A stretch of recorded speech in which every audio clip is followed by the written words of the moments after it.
As part of efforts to cut down the cost of governance, the federal government has directed the Revenue Mobilization Commission to review the allowances of public office holders, including governors and lawmakers. Well, the statement from the Office of the Secretary to the Government of the Federation says the President also removed travel allowances known as ESTA codes, while he also cut down the number of persons permitted to travel with ministers and government officials for official trips.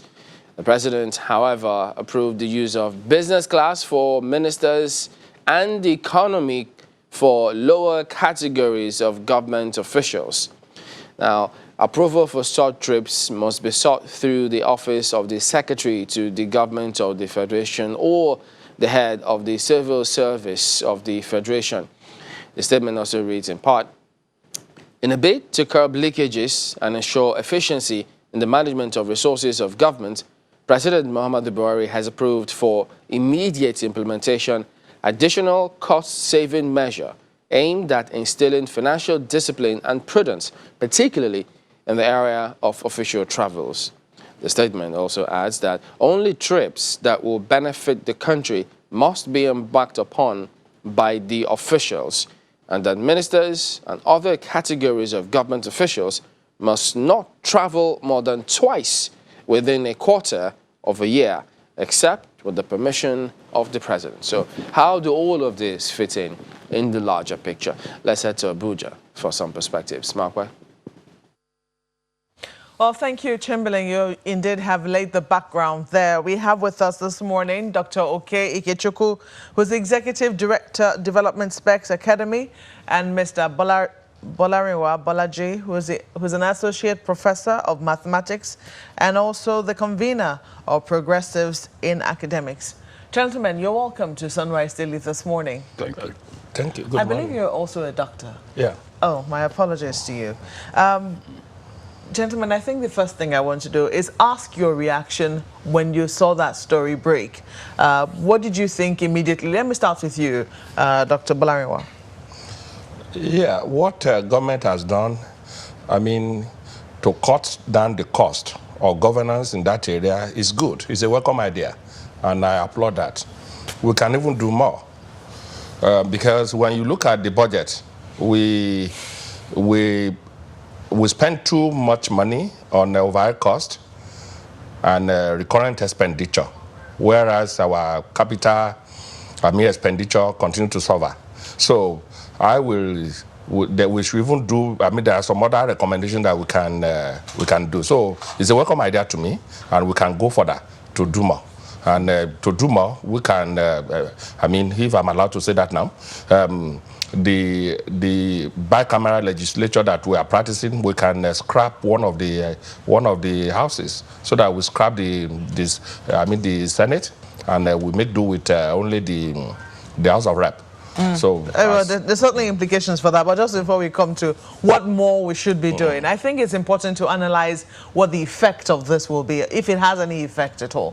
What are your thoughts? When you look at the statement, I think now, fleshing out what the background that Chamberlain put out there, I think ministers can only travel with no more than 4 aides, I believe.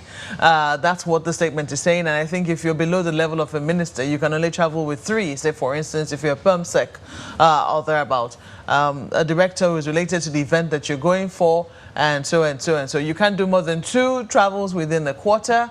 You can travel business class, but everybody else travels economy. I think that has been there for some time now. We don't know how well it's been implemented. But when you look at how much has been earmarked for foreign travels in this year's, in the 2020 budget proposal, 2.4 billion naira. We haven't been told precisely how much we're hoping to save from this. I think putting the figures to it might help it make more sense. We're also told about ESTA codes, but we have now been told that the ESTA codes are just for the night of the day of travel. So the day you travel, you cannot be expecting to receive ESTA codes for that particular day. Are these measures of any effect, in your opinion? Yes, they have an effect. To begin with, it shows that government is conscious of the need to cut costs. So that's a very positive sign. Now, whether what has been done will amount to significant cost cutting is a different matter. So it's a good thing that they took this step, but let's look at it in details. What can we say is the total cost, federal and state, for travels? And what impact will it make on the economy and overall government expenditure? It's insignificant. So the symbolism is important. I would want to see it as a first step towards a comprehensive review of all government, all that is spent in public administration. Yes, no minister may travel with more than 4 aides. That's a good step. But should a minister travel with more than 2 aides?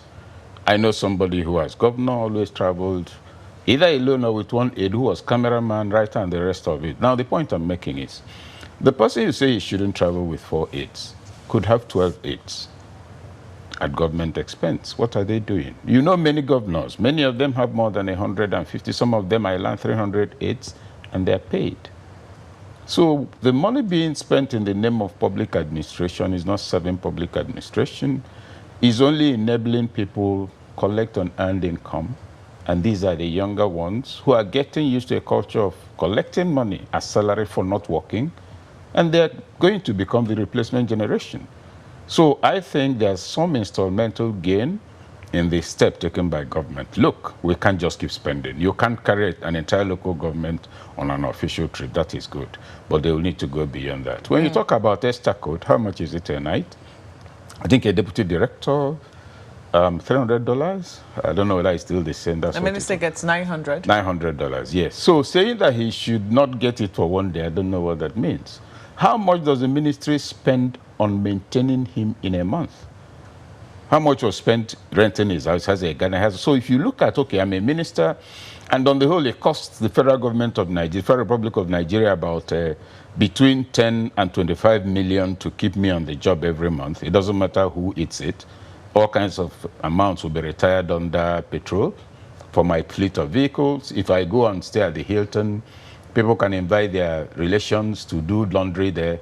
I could have a laundry bill of 80,000 in 1 night if I'm not the type of minister that pays attention. Now, this is where the costs are, or these are the places where you locate the cost.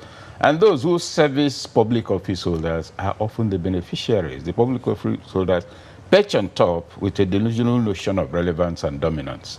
So, 2 points. It is good the federal government has at last taken a clear public position on costs. It is an initial step. It should be taken as a wake-up call, but not certainly that it's a measure that will make any impact on government expenditure. So if I hear you clearly, you're saying this is more symbolic than practical cost-cutting measure? It is symbolic and significant. Government can no longer go back on this. So it is a very good landmark step.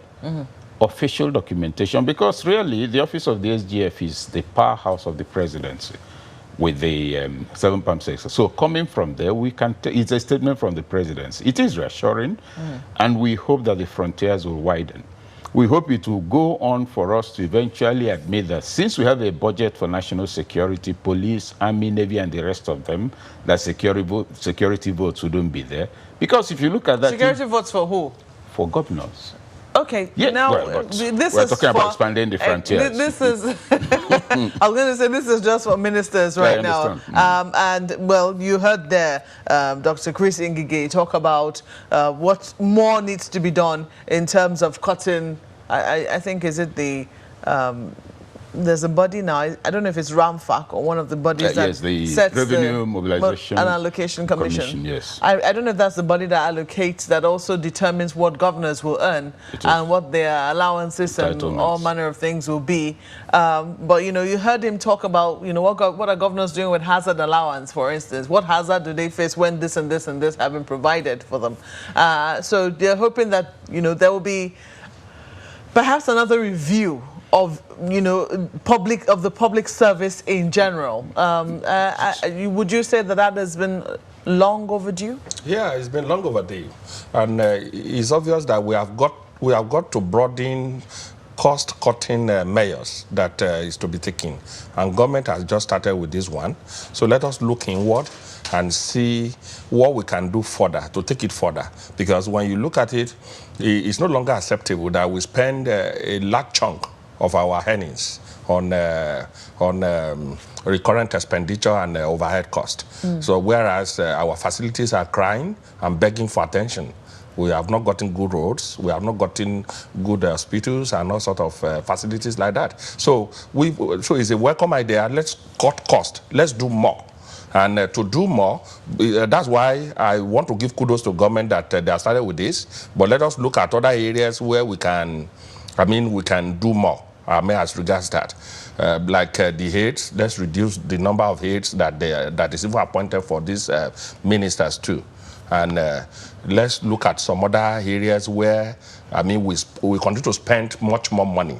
And so that we can cut costs in that direction, so that we can now spend this money that is saved on other areas that will be much needed. Like if you look at the budget for education this year, it's nothing to write home about. It's too low. Because when you look at advanced economies of the world, when you fund education properly, then there are a lot of benefits that you accrue to the nation. So any nation that is not funding education properly, I don't want to say what is going to happen to that country. I want you to also take into cognizance the comments of Dr. Joe Abba, who was the former DG of the, I think, Bureau for Public Service Reforms also.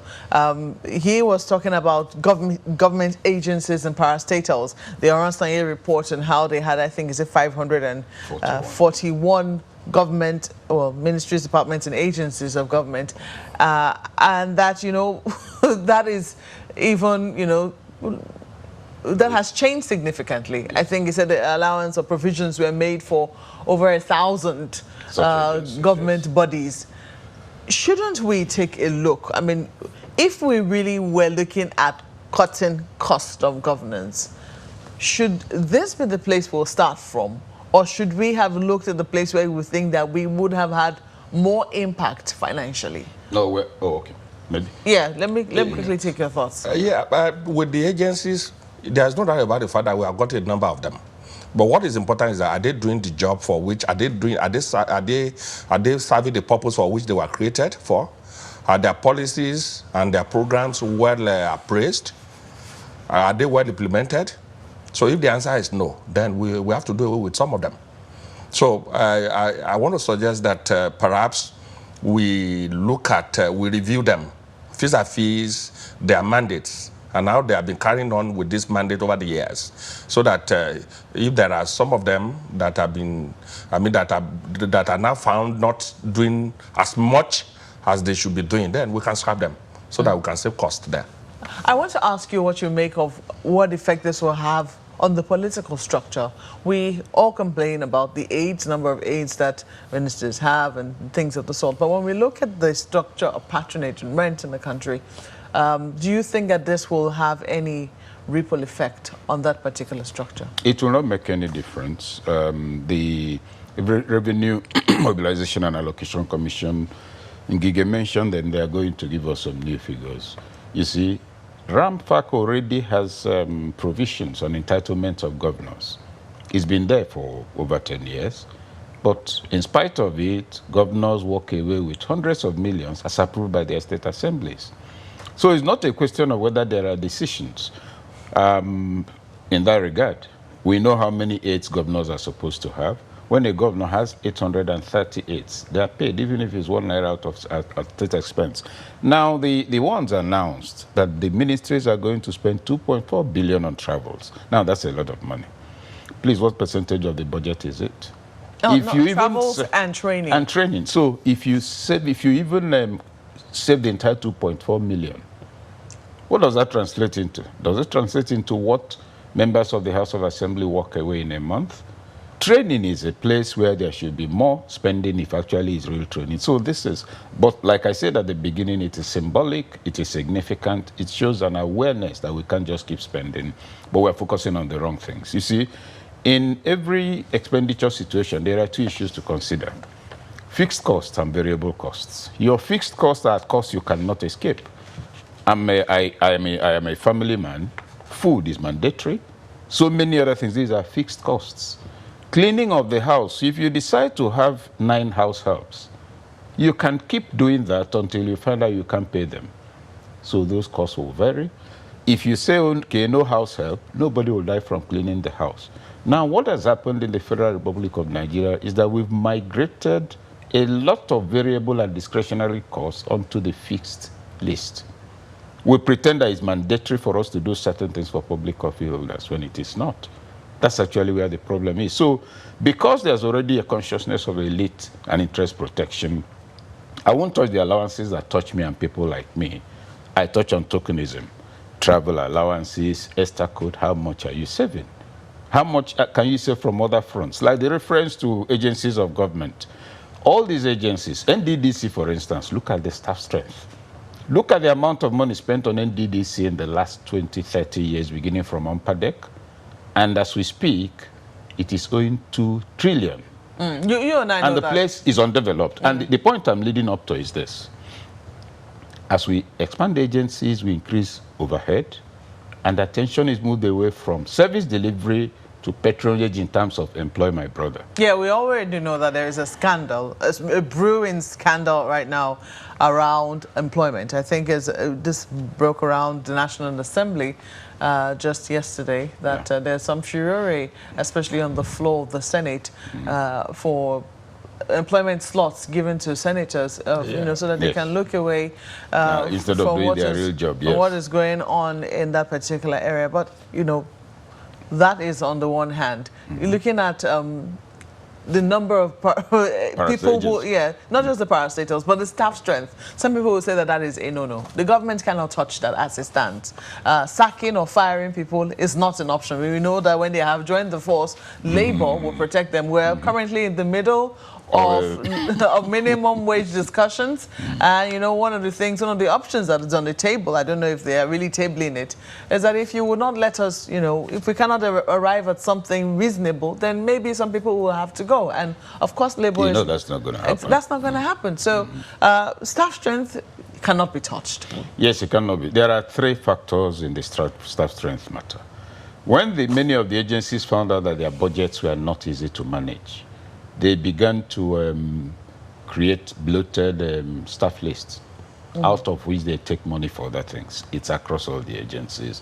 It's been known since '99. We know that for a fact. But haven't we been able to successfully, I mean, the federal government, I'm talking about IPPSS, I think, integrated payment payroll system, and that if people are not on that, I think there's now a directive that if any government body is not on it, then they will not expect to receive salaries, I think, is it from November or December or so. And I think one of the papers carried the story I know, that polytechnics are at risk of not getting salaries as December approaches. I don't know, do you have any concerns? Sorry, I have to try and manage the time between the both of you. What are your thoughts on that? Do you think we're doing enough in that regard in terms of looking at where the leakages could really be, where the holes could really be very big and try to plug them in that regard? Yeah, we have started, even though we may not have been doing enough, but it's good that we have just started now, and we can do more. So, like we have said, let's look at other measures that can be taken so that we can broaden this cost-saving, measures that government is looking at. So they have started with that one. So let's look more. And to look more is these agencies that we said perhaps that there are many, and we have gotten a report written about that. Let us appraise, what they have been doing over the years, and see whether some of them meet up with the mandates, that were given to them. And if they do not, then we can take some decisive decision on them. You have suggested that, you know, we look at the National Assembly and we should do away with the bicameral legislature. Yeah. But have you heard the argument that some people say that the National Assembly is one of the most, if not the most powerful arms of government, and that if you have just one legislature, one legislative chamber, so to speak, that we run the risk of, you know, things being rammed down our throats, for instance, and that the bicameral legislature which we practice right now is so that one can balance the other. If we look at how politics is played out, we always see that one, we don't know how it's going to play out, and we don't know if this one will confirm to what we know, but we know that one chamber is always kinder to the executive than the other. One seems to be a little harsher. But when you look at it, yes, the two of them are doing the same job. So that is why some countries of the world, they are doing away with the system. So one is okay. Is it not to make laws? You don't think we need the checks and balances that both chambers provide? No, it can be done by a single chamber. If it is to enact laws and do oversight function, it can be done by one of them. When you look at the fact that they also have the powers to impeach a president, all they have to do is, create sufficient... You have got to look at one area. Let him quickly land on that. Yes, go ahead. Look at an area. In this year budget, we are going to spend about 150 billion naira on the two chambers. That's on the high side. When our budget for education is not up to that. The argument is always that it's not just for the members of the National Assembly, that there are other institutions but you can look that at it are under the legislative arm of government that also need funding. But if you look at it, by the time we do away with one of the chambers, then obviously the other workers can be rationalized and be taken to other areas where they will be needed. Then the cost will go down. So it's a thing we can try. At least, if you look at it, I mean, within the last 2-3 years, we have got about 2-3 countries that have done away with one of their chambers, and they are doing well. So if it is about enacting laws and the other provision of oversight functions, one of the chambers can do it. So let's look at that area. If we do that, if we are able to cut cost to say half of what we are going to spend on that next year, you can see that that's huge funds that can be redirected to other areas that will be needed. Because 150 billion, so if we are able to scrap one of them, then we can cut the cost to say half. Then that's about 75 billion naira that can be now channeled to other areas where they will be more they will be needed. Other than most of them, they go there, they sleep in the chambers. I'm sorry to say that, but we see it. It's a reality. So let's do away with it. If our roads are begging for attention, all our facilities are begging for attention, then there's no point retaining the two chambers. If other countries of the world are trying to do away with it, then nothing stops us from doing that too. You are going to quickly add to that. It's very interesting that the person who's also proposing this, who has had the courage, so to speak, to propose this amongst his colleagues, is Senator Rochas, or now Senator Rochas Okorocha. He's not saying do away with both chambers. He's saying reduce the number you have in both chambers. Still have the bicameral legislature, but he doesn't understand what we need 3 senators for and many members of the House of Reps from one state for. What do you make? Well, my take, first of all, is that the argument about, is a very powerful arm of government and can therefore impeach the president. The president is the commander-in-chief of the armed forces of the Federation and has the army and all the instruments of coercion under his control. So let's also have a bicameral presidency so he doesn't use his powers. Let's also have a bicameral judiciary. No. The argument, I like that. No, just a moment. No. If you look at the checks and balance system of the national... No. Of the current system of government that we practice. The National Assembly serves as a check already to the powers of the executive arm of government. The president cannot just act unilaterally. There are certain things that he has to go to the National Assembly for. But the National Assembly can decide that they want to impeach the president without resort to anyone. That is correct. But the point I'm making in spite of that is that we cannot act as if we're incapable of good behavior. It does not require a bicameral legislature for a president, for it to be possible to impeach a president. For me, it is a totally avoidable expense for several reasons. The National Assembly, the budget for the National Assembly this year is higher than that of education and health put together. How many bills have they passed? They take 2 months break after working for how many months, and what is the nature of this work? And the National Assembly that broadcast proceedings live is not scandalized that close to 60 to 70% sometimes of the seats are vacant. So it's not about the form. We also, if we've always been incapable of behaving well because we don't have bicameral situations in the country, we have a history. We have a national history. This lawmaking business that has been elevated into an indispensable variable. Well, let me ask you, Dr. Bolarinwa, that Oronsayo report, which recommended cutting down from government parastatals, which was 541 at the time, there are those who believe that if the authorities need to actually go beyond what they've done, they think it's paying lip service to that. Because, for instance, that report recommended that if you get to the directorate cadre, you have to just serve 8 years. But they say this government has withdrawn that, and that is not in operation. So do you share their view or agree with them in any way if they say, wait a minute, we think that this is paying lip service to cost-saving measure as it should be?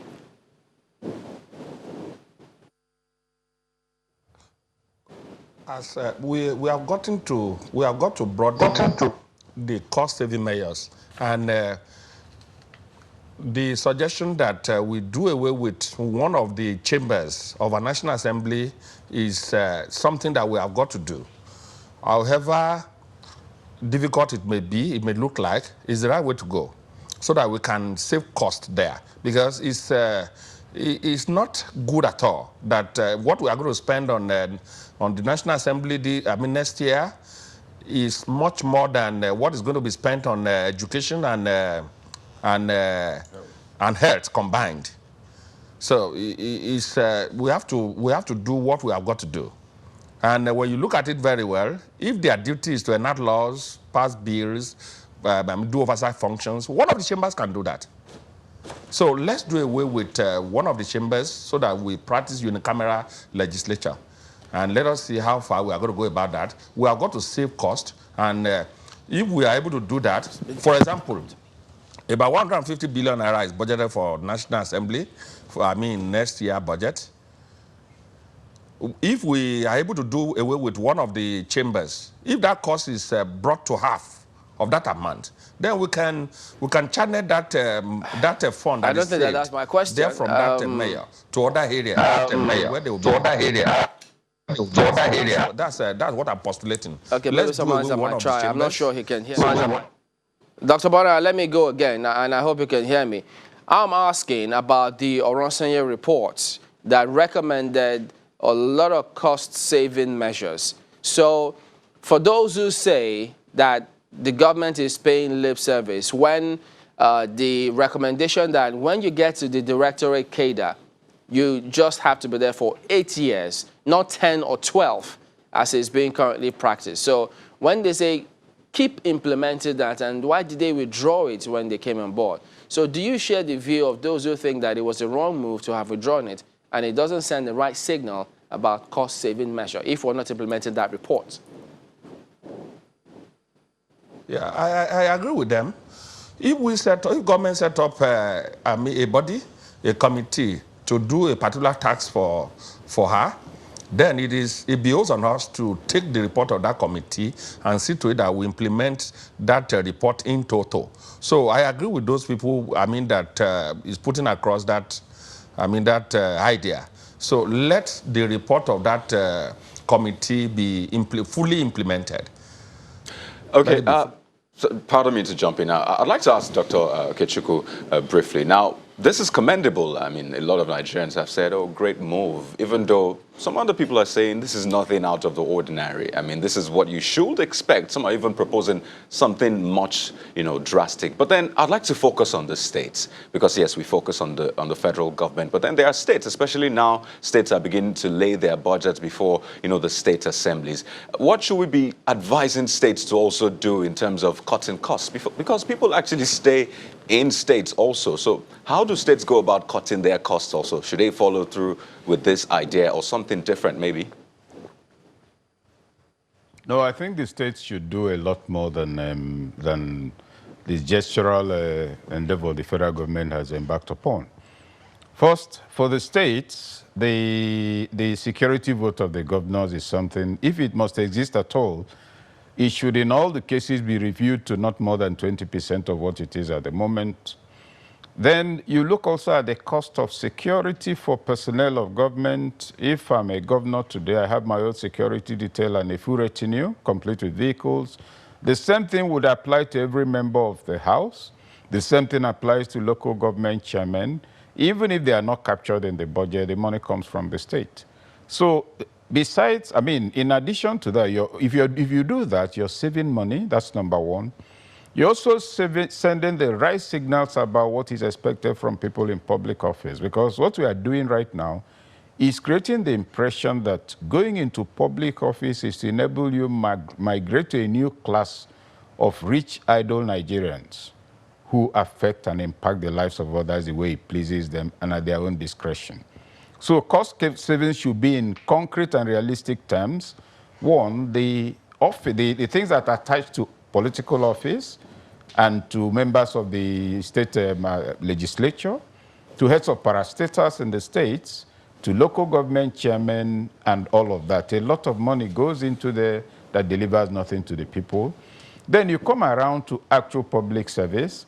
I think the states can institute their own form of accounting, create a community accountability initiative whereby every local government at the end of every month should hold a meeting to note the things they've agreed that was going to be done. That will be at the instance of the local government chairman. So you find that people will begin to focus more on service delivery rather than titles in office. Now we've created a population that no longer makes the right demands, and therefore things are getting worse. So the bulk of the savings actually would be at the states. That way, it will impact real people. The federal government, yes, it is gestural, but who are the citizens of, how will I put it? Who are the way you have your local people? The federal government is an overarching agency or authority. The real Nigerians live in villages, in cities, in local governments. That's where the cost should be saved on all fronts. And I think a lot of attention should be focused there. For now, and for a long time, in fact, before the government came in, you will recall that many of the states dissolved the local governments and were running them with sole administrators and managing the funds. One good step taken was the decision on local government for it to be autonomous. That will progressively create greater accountability. I think some of these things need to be followed through and insisted upon. For now, it is at the discretion of political leaders, and because it's at their discretion, what they say or do not say constitutes public information. We need to go beyond that. Okay.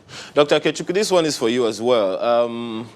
I take a look at the Auditor General's report of 2016, and I saw a lot of things that I think that, maybe the federal government should do something about. For instance, in that report, there is an outstanding amount of 1.77 billion naira that, the agency was said to not have remitted.